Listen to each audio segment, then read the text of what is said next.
Welcome back to ABC General Hospital Spoilers channel. Today we will dive deep into the shocking mystery surrounding Maxie Jones's sudden collapse, and the web of suspicion that's ensnaring Port Charles's most intriguing characters.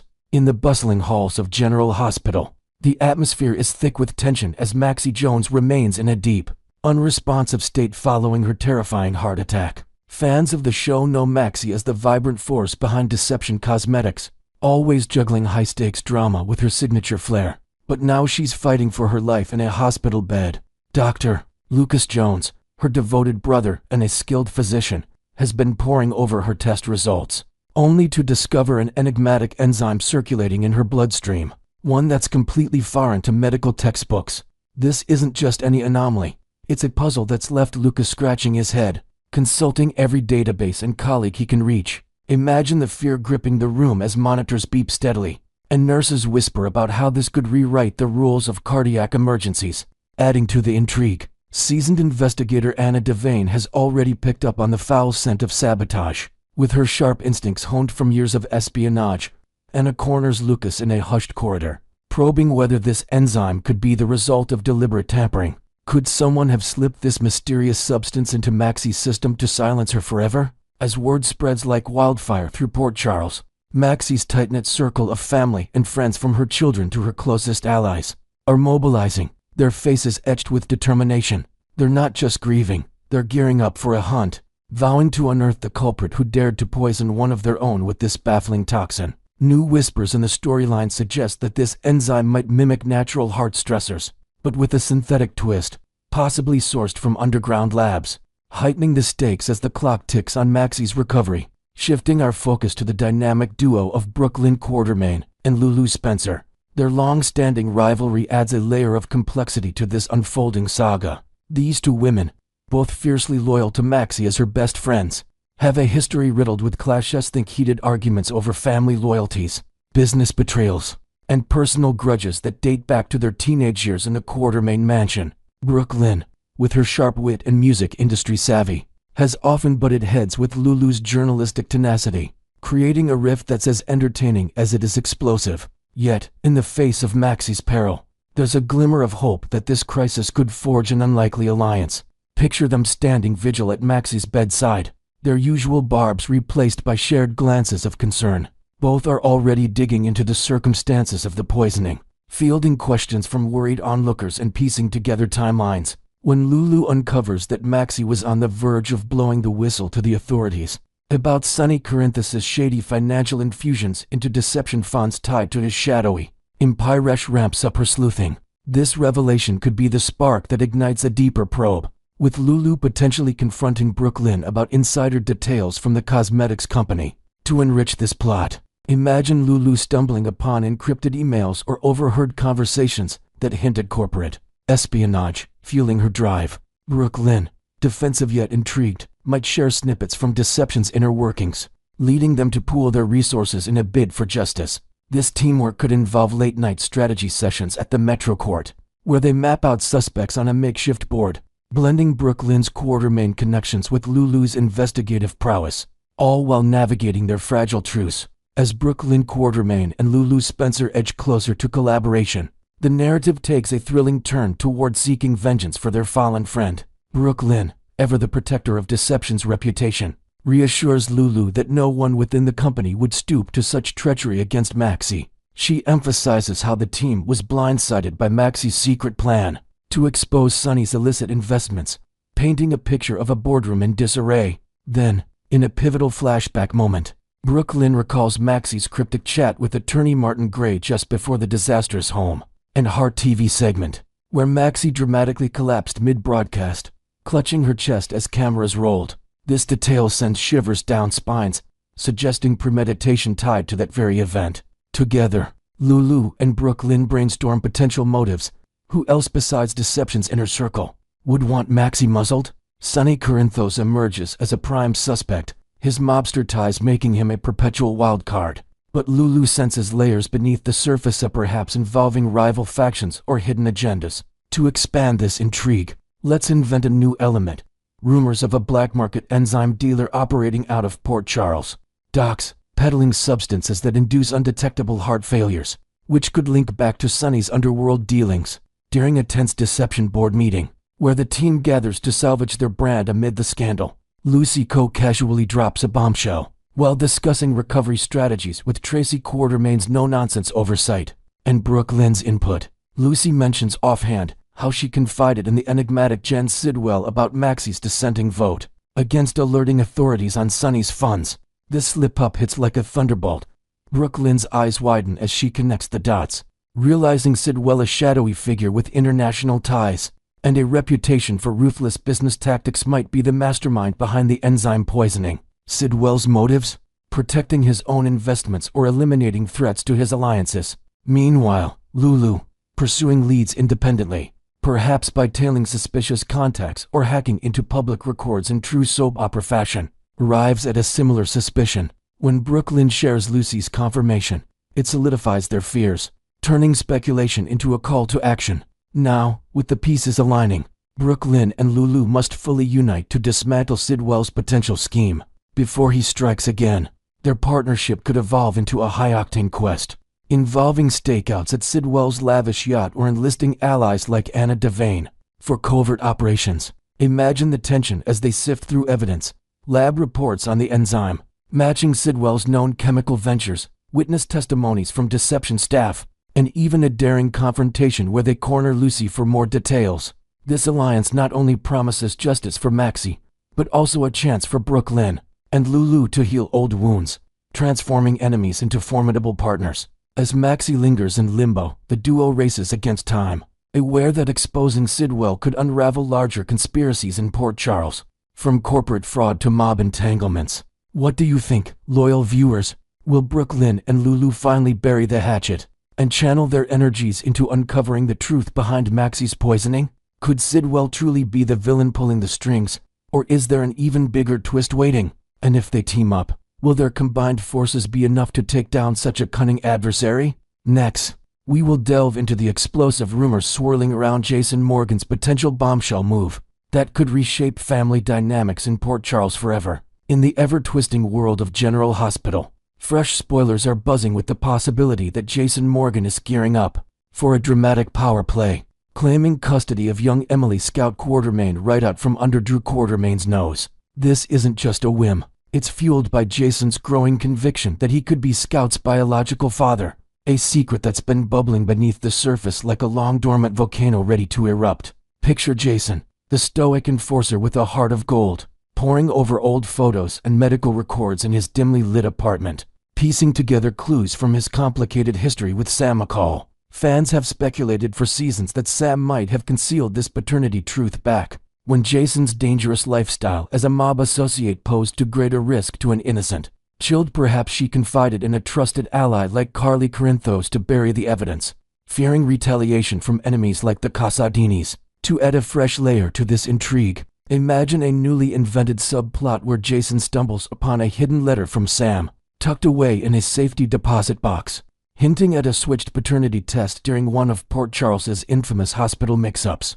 This revelation could send shockwaves through the community, forcing characters to revisit past alliances and betrayals. Meanwhile, Alexis Davis, Scout's grandmother, an illegal eagle with a fierce protective streak, finds herself thrown into chaos by this development. She's been battling tooth and nail for custody to shield Scout from Drew's increasingly unpredictable antics, like his impulsive business decisions and emotional volatility, that have left the Quartermain estate in turmoil. If Jason's claim solidifies with emotional appeals and potential legal muscle backed by his unbreakable bond with Sam's memory, Alexis might face an uphill struggle, her courtroom strategies unraveling as judges weigh Jason's stability against Drew's flaws. This custody tug-of-war could introduce tense family mediations, where Alexis calls in favors from old flames like Julian Jerom's lingering contacts, only to realize Jason's quiet determination might outmatch her fiery rhetoric. The buzz around Jason's custody ambitions for Scout is building like a storm on the horizon,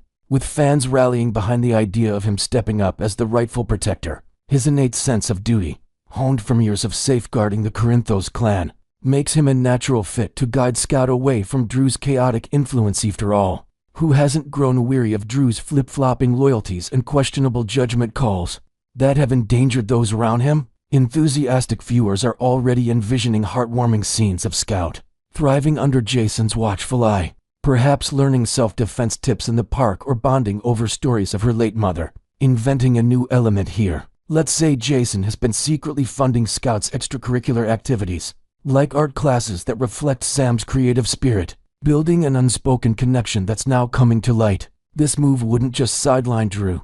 It could beautifully reunite Scout with her half-siblings, Danny Morgan and Rocco Falconeri, recreating the close-knit family unit they shared during Sam's lifetime in that cozy home, filled with laughter and impromptu game nights. However, the silver lining casts a shadow over Alexis, who's positioned herself as Scout's unwavering champion, attending every school event and advocating for her emotional well-being amid the Quartermain drama. Jason's entry into the fray sets up a classic confrontation, pitting his raw, paternal instincts against Alexis's calculated guardianship, with the potential for explosive courtroom drama, where witnesses like Christina Corinthos Davis testify to Jason's heroic past, as Jason leverages his vast resource from financial backing courtesy of Sonny Corinthos to insider knowledge of Port Charles's underbelly. Alexis might watch her carefully laid plans erode, forcing her to question if she can truly compete with a man who embodies quiet strength and redemption. Alexis Davis has poured her soul into the fight for Scout's future,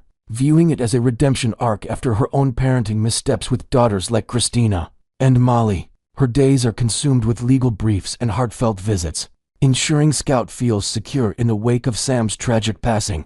But Jason's sudden bid introduces a wildcard opponent who's as formidable as they come. Spoilers hint that Alexis's sharp legal mind, which has navigated scandals from Casadini schemes to corporate takeovers, could hit a wall against Jason's unyielding resolve, especially if concrete DNA proof emerges from a retested sample hidden in General Hospital's archives. This biological bombshell might stem from a long-forgotten lab error during Scout's birth, adding a soap-worthy twist that Alexis never saw coming. Her deep-rooted connection to Scout, built on grandmotherly love and shared family holidays at the Davis home, would be put to the ultimate test as Jason's narrative of paternal rights gains sympathy from judges and locals alike. In a creative expansion, envision Alexis uncovering a journal entry from Sam that ambiguously supports Jason's claim, leaving her torn between honoring her daughter's wishes and fighting for custody. Will she mount a direct challenge, perhaps by dredging up Jason's criminal history in a heated deposition? Or could she propose a surprising co-parenting alliance to maintain her role in Scout's life? The uncertainty hangs heavy as Alexis weighs her options in late-night strategy sessions with allies like Diane Miller, knowing one wrong move could fracture her influence forever. If Jason emerges victorious in this custody showdown for Scout, it promises to flip the Quartermain family script in ways reminiscent of past revelations that rocked Port Charles to its core. Think back to the jaw-dropping moment when Curtis Ashford was unveiled as Trina Robinson's biological father, after Portia Robinson guarded the secret for 2 decades, shattering trusts and redrawing family trees overnightsomely.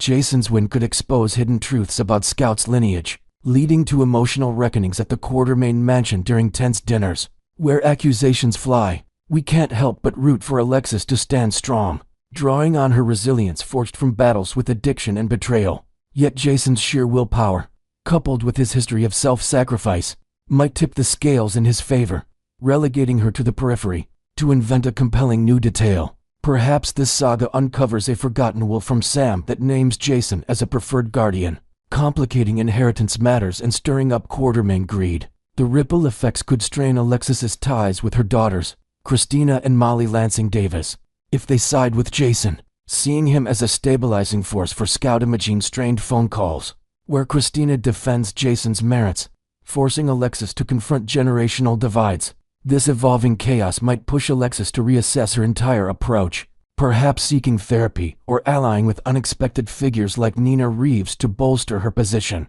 All while the town watches the drama unfold with bated breath. What are your thoughts on this custody bombshell, GH fans?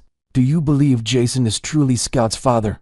And will he succeed in wresting her away from Drew? How might Alexis navigate this heartbreak? And could it lead to surprising alliances in Port Charles? NEXT, we will uncover the devious machinations of Jen Sidwell, and how his schemes are threatening to dismantle Sonny Corinthos' empire, while igniting a fierce custody war in Port Charles. Deep in the shadows of Port Charles's underbelly, Jen Sidwell emerges as a cunning architect of chaos, orchestrating a multifaceted plot aimed squarely at toppling Sonny Corinthos from his throne. Spoilers reveal that Sidwell has pulled strings behind the scenes, corrupting the judicial system by bribing Judge Eva Heron to grant Michael Corinthos sole custody of his young children, Wiley Corinthos and Amelia Corinthos, in a move designed to manipulate the family dynamics. This isn't mere meddling. It's a calculated strike to ensnare Sonny in a web of criminal scrutiny, timed perfectly with the upcoming Measure C vote that could reshape local politics and business landscapes. By forcing Sonny into the spotlight of an investigation, Sidwell aims to pressure him into relinquishing control of his valuable Piersky assets that underpin his sprawling organization and serve as gateways for his operations. To invent a fresh twist in this narrative, imagine Sidwell enlisting a shadowy intermediary, perhaps a disgruntled former associate of Sonny's like Cyrus Renault, to facilitate the bribe with encrypted wire transfers traced back to offshore accounts, adding layers of international intrigue. As the truth about the bribery bubbles to the surface, perhaps leaked through an anonymous tip to the Port Charles, the entire custody ruling hangs in the balance, poised for reversal. This bombshell could restore Willow Tate's parental rights, allowing her to reclaim Wiley and Amelia from Michael's grasp, reuniting her with the children she's desperately missed amid her emotional turmoil. The fallout would ripple through the Corinthos clan, with family gatherings turning tense as loyalties are tested, and Willow envisioning a fresh start in a cozy home filled with her kids' laughter, far from the custody battles that have scarred her. Undeterred by potential setbacks, Jen Sidwell presses forward with his aggressive tactics against Sonny, who stands firm like a fortress refusing to yield. Sonny, ever the defiant mob boss with a network of allies and a history of outmaneuvering foes, could outright reject Sidwell's demands to sell the Piers, countering with steely resolve in a clandestine meeting at a dimly lit warehouse by the docks. He'd argue that Willow's current mental fragility stemmed from recent betrayals and health scares renders her unfit for custody, insisting that Michael will retain full control no matter the obstacles. To bolster this stance, Sonny vows to deploy his top legal eagle, Diane Miller, to orchestrate an urgent emergency custody hearing, ensuring the scales tip in Michael's favor through airtight arguments and procedural maneuvers. Expanding on this with a new element, picture Sonny discovering a hidden surveillance tape from the original hearing, showing subtle signs of Judge Heron's unease during the bribery-influenced decision, which Diane could use to argue for continuity in custody despite the scandal. This hearing would unfold in a packed courtroom, with tensions high as witnesses recount Willow's instability, from erratic outbursts to questionable decisions that have alienated friends like Nina Reeves. Michael's position strengthens under Diane's guidance, portraying him as the stable, devoted father who's provided a nurturing environment complete with bedtime stories and family outings, contrasting sharply with Willow's perceived vulnerabilities. However, the tide shifts dramatically when Sidwell, in a bold counter-move, exposes the bribery himself, thrusting Michael into a precarious spotlight where he risks losing everything he's fought for. This revelation paints a grim picture for the Corinthos family, as it opens the door for Willow to potentially regain custody, her case bolstered by sympathy from those who see her as a victim of manipulation. With the original verdict tainted, Willow's chances soar, envisioning triumphant reunions where she tucks Wiley and Amelia into bed with stories of resilience. Yet, recognizing the danger Willow poses in her current state, perhaps exacerbated by untreated anxiety that leads to impulsive actions, Lucas Jones steps in as an unlikely hero for Michael. Lucas, drawing from his medical expertise and personal observations at General Hospital, concludes that Willow lacks the stability to parent effectively, prompting him to take decisive action. He decides to file charges against her for the shocking incident where she slapped him during a heated confrontation in the hospital corridors, a moment fueled by mounting frustrations over family secrets. In a heartfelt conversation with Elizabeth Baldwin, Lucas reverses his initial hesitation, explaining that pressing charges is essential to safeguard the children at all costs. Elizabeth, with her nursing wisdom and history of navigating Port Charles dramas, warns him of the consequences.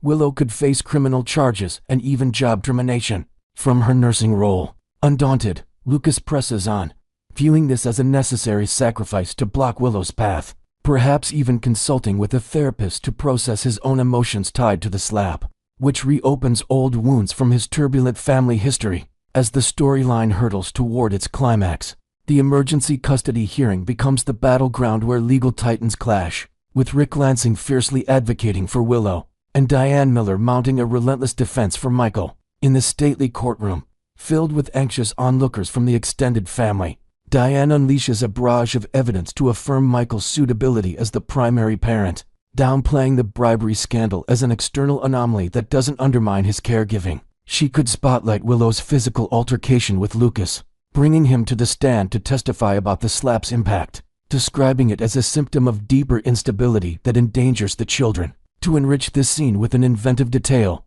imagine Diane presenting a psychological evaluation report, secretly commissioned by Michael, that highlights Willow's recent gaslighting of colleague Daisy Gilmore and manipulative behaviors, like spreading false rumors in the hospital break room to isolate Daisy, all captured in staff memos. Additional proof of Willow's unbalanced state might include erratic text messages to friends, or missed therapy sessions, painting a portrait of someone not yet ready for full parental responsibilities. As the arguments pile up, the impartial new judge weighs the scales, potentially concluding that despite Judge Herron's compromised ruling, the original decision to award Michael custody was sound, prioritizing the children's well-being above all. This outcome could solidify Michael's hold, allowing him to continue fostering Wiley and Amelia in a secure environment, perhaps with added family therapy sessions to heal the rifts. What do you think about this high-stakes drama unfolding in Port Charles, devoted fans?